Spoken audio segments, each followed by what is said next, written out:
جئنا إلى الدنيا كي ندعو إلى الله لننشر الخير في الكون الذي حارى ونرسل الحمد لله وكفى وسلام على عباده الذين اصطفى أما بعد خصوصا على أفضلهم وخاتم النبيين محمد الأمين وعلى آله وصحبه أجمعين أما بعد فأعوذ بالله من الشيطان الرجيم بسم الله الرحمن الرحيم سورة الفلق سورة الناس اعوذ باللہ من الشیطان الرجیم بسم اللہ الرحمن الرحیم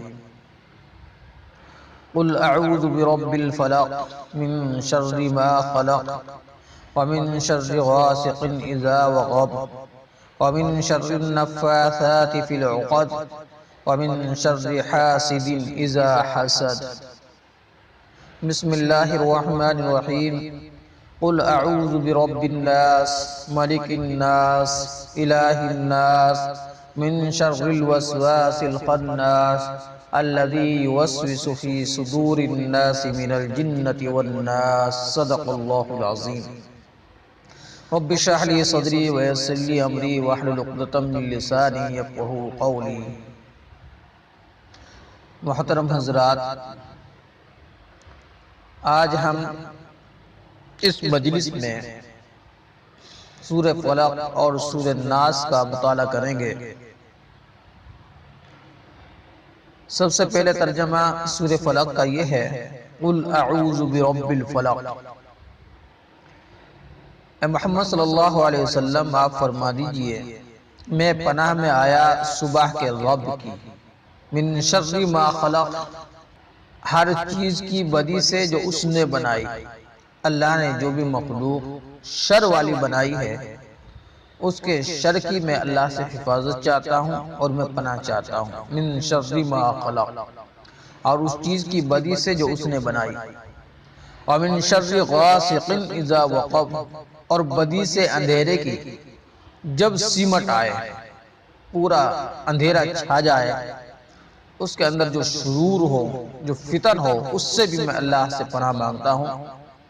وَمِن شَرِّ النَّفَّاثَاتِ فِي الْعُقَدِ، اور بدی سے عورتوں کی جو گروہوں میں پھونک مارے۔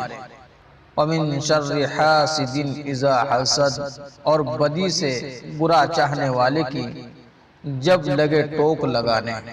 اور دوسرے کا ترجمہ یہ ہے، قُلْ أَعُوذُ بِرَبِّ النَّاسِ، آپ فرما دیجئے محمد صلی اللہ علیہ وسلم میں آیا لوگوں کے رب کی پناہ میں، ملک الناس لوگوں کے بادشاہوں کی، الہ الناس لوگوں کے معبود کی، من شر الوسواس الخناس، بدی سے اس کی جو پھسلائے اور چھپ جائے، الذی یوسوس فی صدور الناس، اور وہ جو خیال ڈالتا ہے لوگوں کے دلوں میں، جناتوں میں سے اور انسانوں میں سے، اس کی بھی میں پناہ مانگتا ہوں۔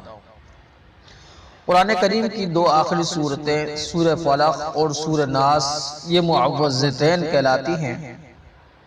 ان دونوں سورتوں سے پہلے سورہ اخلاص میں عقیدہ توحید کا بیان تھا کہ اللہ تبارک و تعالی ایک ہے، اس کا کوئی ساتھی نہیں، اس کا کوئی ساجی نہیں، اس کے کوئی اولاد نہیں، اور وہ بے نیاز ہے، اس کو کسی کی حاجت نہیں، نہ وہ خود کسی سے جنا ہے، نہ اس سے کوئی جنتا ہے، نہ اس کا کوئی قبیلہ اور خاندان ہے۔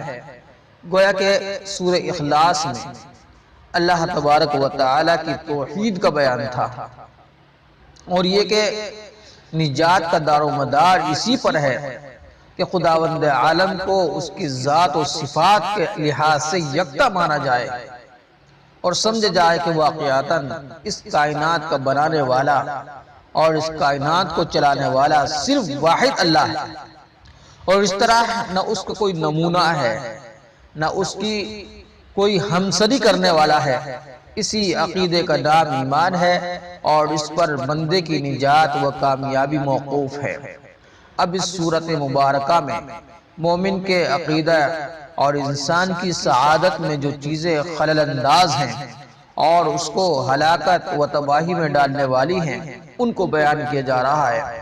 بہت سی گمراہیاں اور ہلاکتیں بہیمیت کے آثار، ظلم اور زیادتی کے آثار اور اس کی ظلمت سے پیدا ہوتے ہیں۔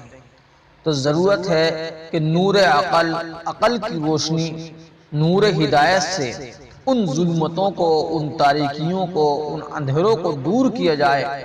بہت سی مخلوقات جو اپنی ذات اور اپنی خلقت سے موزی ہیں، جن کو اللہ تعالیٰ نے اس اعتبار ہی سے پیدا کیا ہے کہ وہ شر والی مخلوق ہیں جو انسانوں کو غضب پہنچاتی ہے، تو ان کی ایذاؤں سے بچنے کی ضرورت ہے۔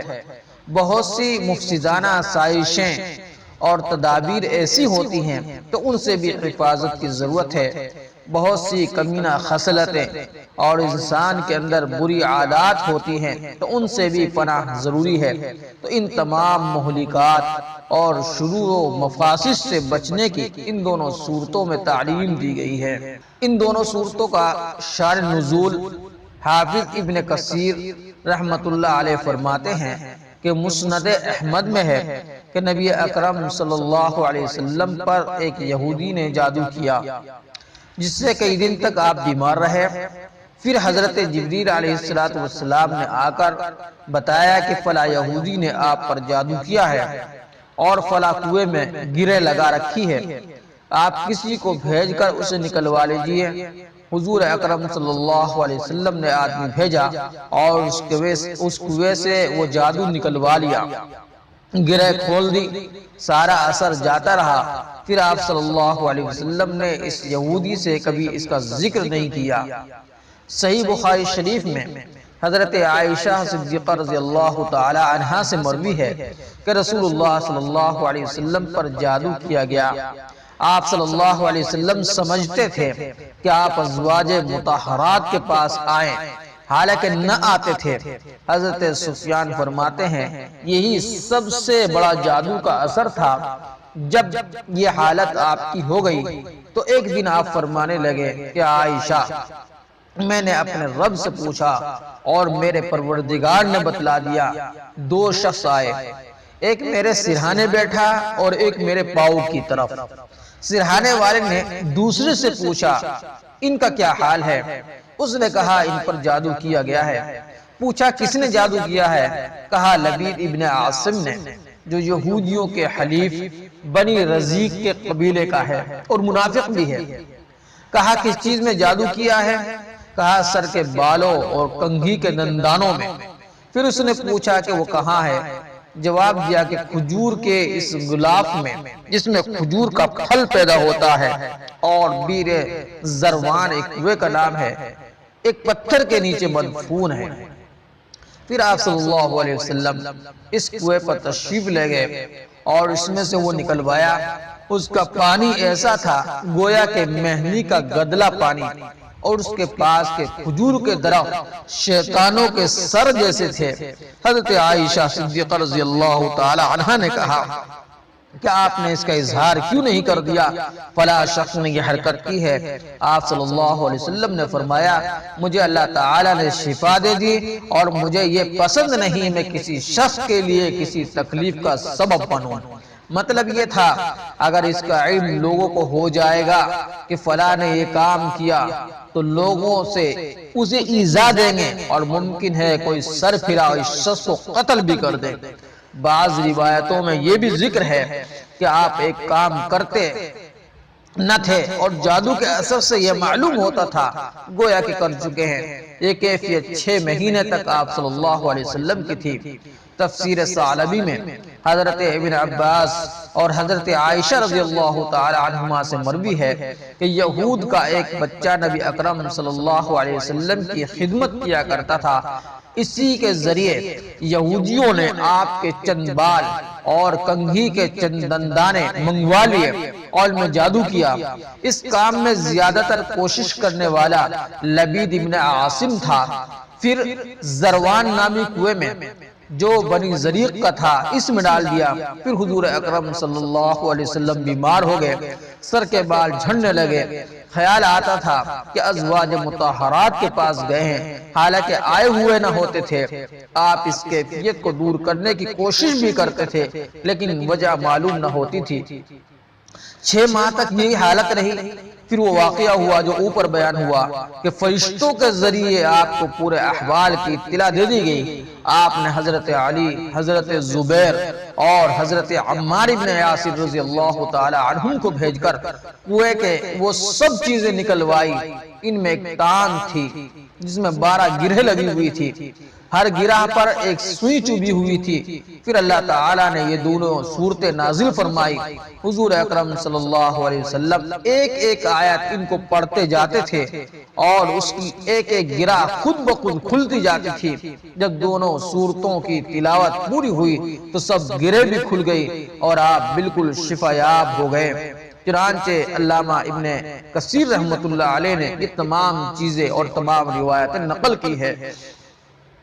ابو نعیم نے دلائل میں ابو جعفر رازی کی روایت سے حضرت انس رضی اللہ تعالی عنہ کا قول بیان کیا ہے کہ یہودیوں نے رسول اکرم صلی اللہ علیہ وسلم پر کچھ کیا تھا جس سے آپ کو سخت دکھ ہوا تھا۔ صحابہ دیکھنے حاضر ہوئے تو انہوں نے خیال کیا کہ حضور اکرم صلی اللہ علیہ وسلم کچھ بیمار ہیں۔ حضرت جبریل علیہ السلام معوذتین لے کر نازل ہوئے تو حضور اکرم صلی اللہ علیہ وسلم نے ان دونوں صورتوں سے تعوذ کیا اور تندرست ہو کر آپ باہر تشریف لائے۔ اب اس سورت کی تشریح یہ ہے، قل اعوذ برب الفلق۔ اے محمد صلی اللہ علیہ وسلم آپ فرما دیجئے میں پناہ میں آیا صبح کے رب کی، یعنی نبی اکرم صلی اللہ علیہ وسلم آپ اپنے استعاذے کے لیے یعنی اللہ تعالیٰ سے پناہ مانگنے کے لیے اور دوسروں کو بھی استعاذہ سکھانے کے لیے، جس کا حاصل اللہ پر توکل اور مکمل بھروسے کی تعلیم ہے، یوں کہیے کہ میں پناہ میں آیا صبح کے رب کی۔ فلق لغت میں صبح کو کہتے ہیں اور حقیقت میں ہر اس چیز کو کہتے ہیں جو پھٹے اور اس سے دوسری چیز نکلے۔ نظام قدرت یہ ہے، اسی طرح یہ سلسلہ چل رہا ہے تاکہ عجیب و غریب نشانیاں ظاہر ہو، جیسے گلے کا دانہ، پھلوں کی گوٹھلیاں، ہر درخت کا ایک بیج ہے، اسی طرح پتھر اور زمین کہ ان سے پانی نکلتا ہے، اور باپ کی پیٹ اور ماں کے پیٹ، ان سب چیزوں کو فلک کا لفظ شامل ہے۔ فلک کی تخصیص اس موقع پر اس لیے ہوئی کہ مخلوق میں شر کا سبب اکثر اصل کی خباثت ہوتی ہے، اور چونکہ اللہ تعالیٰ کی ربوبیت اصل اور فرع دونوں کو محیط ہے، اس لیے ضروری ہوا کہ اللہ تعالیٰ سے ہر شر کی اصل کی پناہ چاہی جائے۔ چنانچہ معمول بھی یہی ہے کہ اگر کسی کو کسی کے غلام سے ایذا رسانی کا ڈر ہو تو وہ اس کے آقا کی طرف رجوع کرتا ہے، اگر اس سے بھی کھٹکا ہو تو اس کے آقا کی طرف رجوع کرتا ہے، یہاں تک کہ آقائی سلسلہ ختم ہو جائے۔ یہ سلسلہ بالآخر رب تعالی جل وعلا پر جا کر ہی منتہی ہوتا ہے، اس لیے پہلے ہی سے اس سے التجا کرنے کی تعلیم دے دی تاکہ یہ سلسلہ ختم ہو جائے، کیونکہ ہر شر کا پیدا کرنے والا بھی اللہ ہی ہے۔ من شر ما خلق، ہر چیز کی بدی سے جو اس نے بنائی، ہر ایسی مخلوق جس میں کوئی بدی ہو اس کی بدی سے پناہ مانگتا ہوں، کیونکہ ہر مخلوق کا خالق ہی مخلوق کے شر اور اس کی شر کی تالیکی ظلمت سے بچا سکتا ہے۔ جو نور و صبح کا خالق ہے، جو نور کا بھی خالق ہے، جو صبح کا بھی خالق ہے، جو صبح کو بھی نکالتا ہے۔ آگے مقام کی مناسبت سے چند مخصوص چیزوں کو بیان کیا جا رہا ہے، چنانچہ فرمایا گیا وَمِن شَرِّ غَاسِقٍ إِذَا وَقَبَ، اور بدی سے اندھیرے کی جب وہ سمٹ آئے۔ اندھیری اور تاریکی کبھی ظاہر ہوتی ہے یعنی نظر آتی ہے، اور کبھی نظر نہیں آتی لیکن معنوی ہوتی ہے، آنکھوں سے نظر نہیں آتی۔ ظاہری تاریکی تو رات کی تاریکی ہیں، بہت سی برائیاں اور شرور ہیں جو اس تاریکی میں رات کے اندھیرے میں ظاہر ہوتے ہیں، جیسے شیاطین اور جنات ہے کہ تاریکی کی وجہ سے اپنے خفیہ جگہوں سے نکل کر چمگادڑوں کی طرح زمین میں پھیل جاتے ہیں۔ اس لیے حدیث میں آیا ہے کہ جب رات کی تاریکی پھیلنے لگے تو بچوں کو باہر نہ آنے دو کہ یہ شیاطین کے منتشر ہونے کا وقت ہے۔ اس طرح درندوں اور موذی حشرات الارض جیسے سانپ ہیں، بچھو ہیں، رات کی تاریکی کے وقت کو نکلنے کا وقت ہے۔ ایک شر یہ بھی ہے کہ چور اور بدکار لوگ ایذا رسانی کے لیے اسی میں نکلتے ہیں۔ رات کی تاریکی کے شرور میں سے یہ بھی ہے، یہ وقت طلسم گروہوں اور جادو ٹونے والوں کی قوت کا وقت ہے۔ دن کے وقت سورج کی بے پناہ غالب روشنی کی وجہ سے ان کے یہ سیاہ عمل کی تاثیر کم ہو جاتی ہے۔ علاوہ ازیں فسق و فجور کے دلدادوں کا گناہوں میں مشغولیت کا وقت بھی ہے۔ یہ لوگ بھی عموماً رات کی تاریکی میں گناہ میں مشغول ہوتے ہیں۔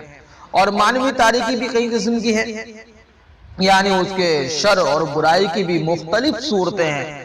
معنوی تاریکی میں سب سے بڑھ کر وہم، یہ وہم کی ایک ایسی تاریکی ہے جو عقل کے نور پر غالب آتی ہے۔ جب انسان کو کسی چیز پر وہم ہو جاتا ہے تو عقل مفلوج کر دیتا ہے، اشیاء کے اصل حقائق کو نظر سے وہ چھپا دیتا ہے۔ سو کفر کی تاریکی، گناہوں پر اور برے اخلاق اور بری صحبتوں کی تاریکیاں، یہ سب اسی وہم کی تاریکی کی شاخیں ہیں۔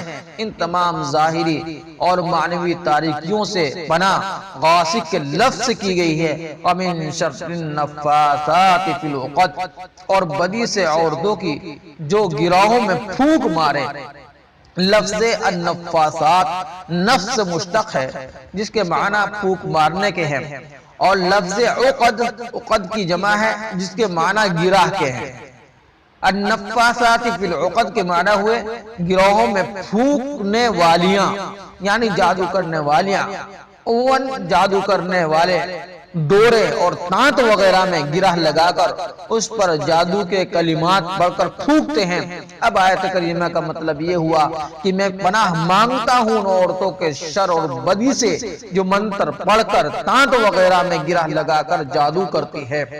جادو مرد عورت دونوں ہی کرتے ہیں، لیکن یہاں خاص طور پر عورتوں کا ذکر شاید اس وجہ سے ہے کہ جادو عموماً عورتیں ہی کرتی ہیں اور خلقتاً انہی کو اس سے مناسبت بھی زیادہ ہے، یا پھر اس لیے ہے کہ رسول اکرم صلی اللہ علیہ وسلم پر جادو کرنے کا جو واقعہ اس سورت کے نزول کا سبب ہوا، اس میں جادو کرنے والیاں ولید ابن عاصم کی لڑکیاں تھی جنہوں نے باپ کے کہنے سے یہ کام کیا تھا، اس لیے یہاں ان کی طرف نسبت کر دی گئی۔ علاوہ ازیں جادو کرنے والیاں یا جادو کرنے والوں سے پناہ مانگنے کو خصوصیت کے ساتھ ذکر کرنے کی وجہ یہ بھی ہو سکتی ہے کہ سبب نزول جادو ہی کا واقعہ ہے، اور یہ بھی کہ اس کا شر اور ضرر اور اس کا نقصان اس لیے زیادہ ہے کہ انسان کو اس کی خبر بھی نہیں ہوتی، بے خبری کی وجہ سے اس کے ازالے کی طرف توجہ نہیں ہوتی، وہ بیماری سمجھ کر دوا دارو میں لگا رہتا ہے اور تکلیف مزید اور بڑھ جاتی ہے۔ وَمِن شَرِّ حَاسِدٍ إِذَا حَسَدَ، اور بدی سے برا چاہنے والوں کی جب لگے ٹوک لگانے، یعنی حاسد کے شر سے بھی میں پناہ چاہتا ہوں جب وہ اپنے حسد کے مطابق عمل کرے۔ یہ قید اس لیے ہے کہ اگر ایک شخص کے دل میں بے اختیار حسد پیدا ہو، جلن پیدا ہو، مگر وہ اپنے نفس کو قابو میں رکھ کر اور جلن کرنے والوں کے ساتھ کوئی ایسا برتاؤ نہ کرے جس سے اس کو غضب پہنچے، جس سے اس کو تکلیف پہنچے، لہذا وہ اس سے خارج ہے، اس لیے کہ اس کا ضرر، اس کا نقصان دوسرے محسوس تک نہیں پہنچتا۔ حسد کے معنی یہ ہے کہ دوسرے سے اللہ کی دی ہوئی نعمت کے زوال کا متمنی ہو۔ یہ نہیں کہ یہ نعمت میرے پاس بھی ہونی چاہیے، بلکہ اس کا منشا یہ ہوتا ہے کہ اس کی نعمت زائل ہونی چاہیے، یہ نعمت اس کے پاس آئی کیوں؟ باقی یہ آرزو کرنا مجھے بھی ایسی نعمت یا اس سے زائل آتا ہو جو فلاں کو عطا ہوئی ہے، یہ حسد میں داخل نہیں، اس کو غبطہ کہتے ہیں، اس کو رشک کہتے ہیں۔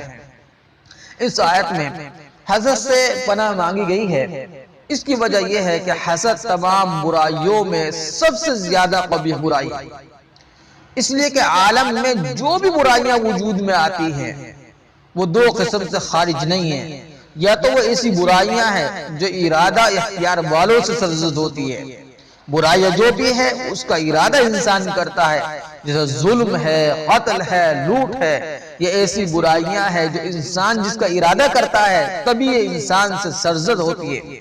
کسی شخص پر ظلم کرنا ہے تو ارادہ کرے گا تب ظلم کرے گا، قتل کرنا ہے تو قتل اسی وقت کرے گا جب وہ منصوبے بنائے گا، لوٹ کھسوٹ وہ اسی وقت کرے گا جو ارادتاً کرے گا۔ یا ایسی غیر ذوی اختیار مخلوق کے تباہ سے وجود میں آتی ہے، یعنی کہ جو انسان کے اختیار میں نہیں ہے لیکن اس سے شر پہنچتا ہے، جیسے پانی میں غرق ہونا، انسان گیا اور پانی میں غرق ہو گیا۔ آگ میں جلنا، غرق اور جلانا یہ پانی اور آگ کی فطرت ہے، اس کا ظہور ان سے خود بخود ہو جاتا ہے، ارادہ اختیار پانی و آگ میں نہیں ہے۔ ان دونوں قسموں میں سے ارادہ اختیار والوں کی برائی زیادہ شنیع اور قبیح ہے، یہ وہ برائی زیادہ قبیح ہے جو انسان اس کو جان بوجھ کر انجام دیتا ہے، اس کی تمام برائیوں کی جڑ حسد ہے، لہذا ثابت ہوا حسد تمام برائیوں میں سب سے بدتر ہے۔ اسی واسطے سے کہا گیا ہے آسمان پر سب سے پہلے جو گناہ واقع ہوا وہ ابلیس کا حسد تھا جو اس نے حضرت آدم علیہ السلام کے ساتھ کیا تھا، اور زمین پر سب سے پہلے جو گناہ ہوا وہ بھی حسد ہی تھا کہ قابیل نے حابیل کے ساتھ کیا تھا، یعنی کہ قابیل نے حابیل کو قتل کر دیا تھا حسد اور کینے کی وجہ سے۔ یہاں ایک سوال پیدا ہوتا ہے، جب پہلے شر ما خلق تمام مخلوقات کے شر سے پناہ مانگ لی گئی تو اس کے بعد تاریکیوں، جادوگروں اور حاسدین کے شر کی تفسیر کی ضرورت نہیں، پھر کیوں خاص طور پر ان تینوں چیزوں کے شر سے پناہ مانگی گئی؟ اس کا جواب یہ ہے ان تینوں چیزوں کا شر چھپا ہوتا ہے جبکہ دوسری مخلوقات کا شر سامنے اور ظاہر ہوتا ہے۔ ظاہر ہے کہ پوشیدہ شر ظاہر اور کھلے شر کے مقابلے میں زیادہ خطرناک ہوتا ہے، اس لیے ضروری ہوا خاص ان کے شر سے مستقلاً پناہ مانگی جائے۔ وآخر دعوانا الحمدللہ رب العالمین۔